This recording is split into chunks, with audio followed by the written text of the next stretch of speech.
These are the stories topping the news. The Federation records another homicide, a busy holiday season for St. Lucia's Fire Department, and bodies and debris found from Air Asia flight. Hello, and welcome to ZIZ Midday Newscast for Wednesday, December 31st, 2014. I'm Carla Barrage. Now the news in detail. The Federation of St. Kitts and Nevis recorded yet another murder for 2014 after a young man was reportedly shot and killed on Tuesday evening.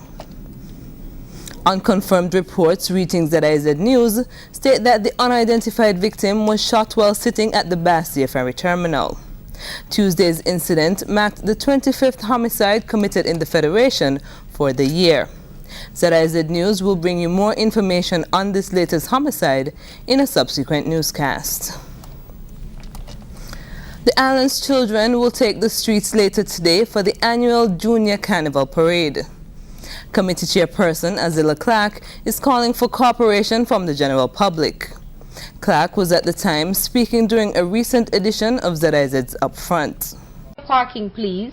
I know that the police would have already sent out the notice about where not to park, because as adults we get to take over the entire street, and I like my kids to take over from drain to drain, if you've ever seen me conduct my junior carnival. So we want to be able to encourage you to park where the parade route is not, because we're coming on at 2 o'clock, and also to give the children the opportunity to parade in the streets. There are sidewalks meant for walking, so if you want to do so.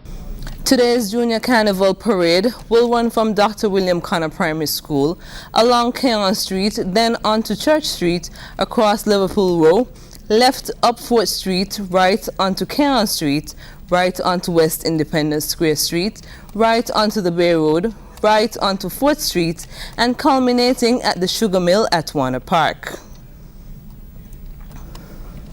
Deshanae Matthew York made history Tuesday evening by becoming the first contestant from St. Martin to win the coveted Haynes Smith Caribbean Talent and Teen Pageant. Here's more in this report. St. Martin will be the home of the Haynes Smith Caribbean Talented Teen Crown for the next year, after Deshanae Matthew York narrowly defeated 9 other contestants Tuesday evening. Matthew York captured the crown after amassing a total of 783.8 points, just 1/10 of a point ahead of first runner-up Miss St. Kitts, Roberta Webb, who finished with 783.7 points.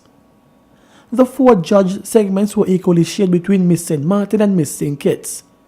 Deshanae Matthew York took the Best Onstage Interview and the Best Performing Talent segments, while Roberta Webb won the Theatrical Performance and the Best Evening Wear awards.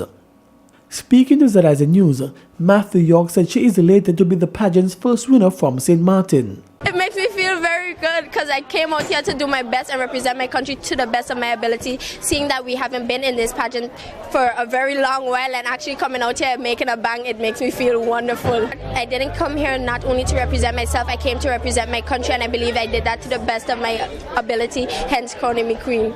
She also spoke of the nerve-wracking experience of winning the competition by just 1/10 of a point. Well, I know all the girls like myself were coming on stage to actually do their best, so I know I had to do my best as well to actually compete with the other girls. So I wasn't nervous per se, I just knew I had to go there and do my absolute best. Every point counts, so I'm glad that I actually went out there and did my best. St. Kitts did their best. All the ladies did wonderful tonight, and I'm very proud of everyone. Roberta Webb said despite not being declared the overall winner, she was still pleased with her performance. I feel amazing because I only won by 0.1, so why not feel happy? I am happy because I did my best, and I just want to say that thank you to everyone who supported me all the way. Thank you. It was an amazing experience getting to meet young, intelligent and talented young ladies. I had a wonderful time. The second runner-up position went to Miss USVI Dais Turnbull, while Miss St. Vincent and the Grenadines Latifa Noel grabbed the third runner-up position. Tuesday's show marked the 35th edition of the prestigious Haynes Smith Caribbean Talented Teen Pageant. For ZIZ News, I am Kailoni Johnson. In regional news, a teenager who went missing at the Blackwater Resort in Guyana has been found dead. We hear more in this report. A mother's worst fear was confirmed this morning with the gruesome discovery of her 14-year-old son days after he went missing. The boy, Dahiram Rakupal, disappeared on Boxing Day following a family outing at a creek on the London-Sussex Highway. Speaking to this newscast, his mother, Janki Sicharan, said he was found with what appeared to be marks about his body. And yesterday morning we had about 10 divers there. We had a boat, we had a cast, we had a seine, and we had pitchfork. No trace of him in water, and even the man who's dived so good went to the corners, and the man didn't find anything. So it's hard for me to believe that he drowned. I believe it's foul play. Yes, his tummy, around his tummy have black and blue, his neck here have black and blue, his arms have a black and blue, and the face that apparent to me how they cough him like the blood, the peri feed on it, because I piece his lip and nose gone. Yeah, the peri feed on it, because the blood, and then the blood was fresh. The woman spoke to this newscast at her Good Hope East Coast Demerara home. The woman said her son vanished after he came out of the water to go to the washroom. He never returned. But yesterday morning when we go, the girl that normally works at Splash and told us that her sister saw my son on the bridge with some boys that sell CD. So I asked her, do you know where the CD boy lives? She said one of the workers showed us, and the boy took us there. When we go into Kuru, we found the boys. But one of them came out, he mounted up, and he had the RC with me in the RC, handcuffed him and take him down to Mary. And the others went away. So we told the police, we gave a statement, and yesterday after the police decided to go. And when they saw us and the police, they run for their life. If they're not guilty, why they run? Police are continuing their investigations into the matter. Reporting for Capital News, I am for Wharton. It was a busy Christmas period for the St. Lucia Fire Service Department. A house fire, a suicide, an attempted suicide, and a suspected arson all had fire officials on their toes. Here's more. This holiday period is busy for the fire department. The fire service responded to 2 serious fires and several vehicular accidents. Luckily, no lives were lost. However, Charles says there is great need for precaution to be taken to avoid vehicular accidents that could very well be fatal. Persons were treated and transported to the hospitals. Some persons fell asleep at the wheel, and as a result, they ran off the road. So we want to encourage persons that if you're tired, you shouldn't be on the road driving. If you've drunk anything, you ought not to be on the road driving. We know that the New Year's activities are also around the corner, and we want to encourage you to comply with our recommendations. On Saturday, the 27th of December, several high-end vehicles went up in smoke at Bexon. The vehicles were parked inside CJ's Touring Company. The fire service is treating the matter as a suspected arson case. There are no leads yet on why the establishment may have been targeted by arsonists. Well, this is initial information. What I can say is that there were several points of origin for that fire. So the ordinary person will tell you that it does not appear to be an accidental fire.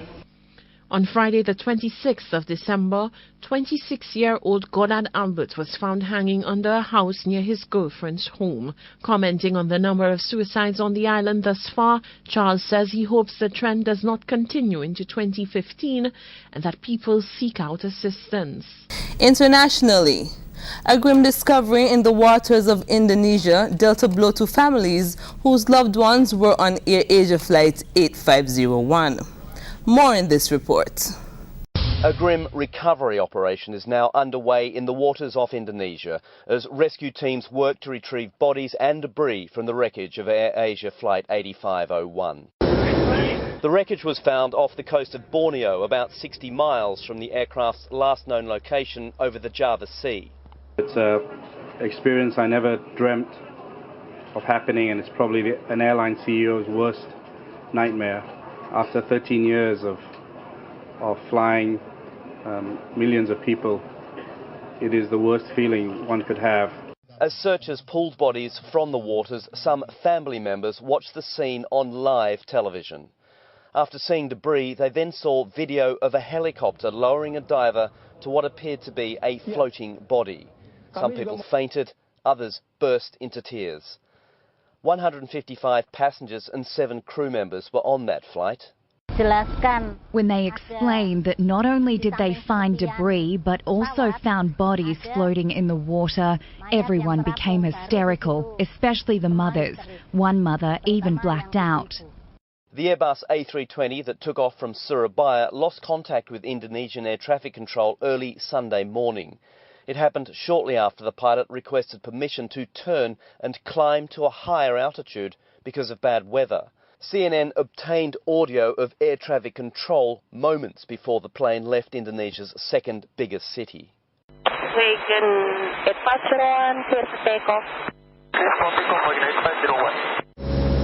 Officials are hoping to find the plane's black boxes, which should contain critical information about what happened in the plane's final moments. Search and rescue teams are diverting all their resources to where the debris was found.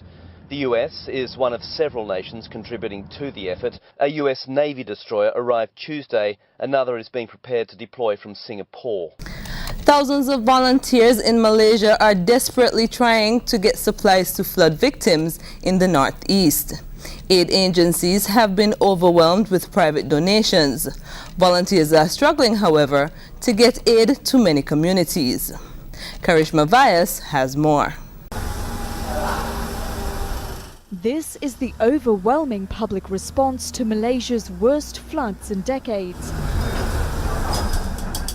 People have donated hundreds of tons of food, clothing and other essentials to help communities crippled by the disaster. Thousands of volunteers like William Chia are using social media to organize relief drives.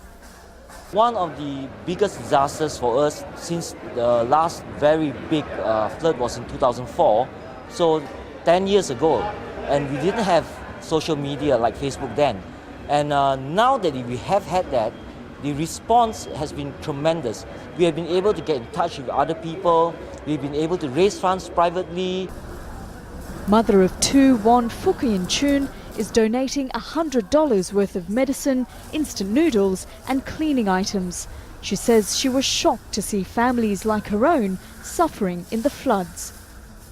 I want my children to understand why we are doing this. We are helping children and those in need. We must help them.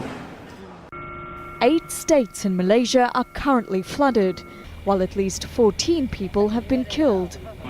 But many remain stranded in their homes, awaiting aid and rescue. Initial challenges, of course, it is that area could not be accessed by road. And of course, we have to use all the aircraft. Despite the hardships, the donations keep pouring in. The military says it's working around the clock to get supplies to northeast Malaysia. But rising floodwaters in some parts means that this aid may not reach the people who need it the most. Karishma Vyas, Al Jazeera, Subang Jaya. Now the weather. Skies over the Federation will be partly cloudy with winds blowing from east at 20 to 30 miles per hour. This evening we'll have partly cloudy skies and a few showers after midnight. Sunset will be at 5:47 p.m. That's it for ZIZ's Midday Newscast. Join us at 6:30 and 7 p.m. for the evening news. Thank you for joining us. I'm Carla Barrage.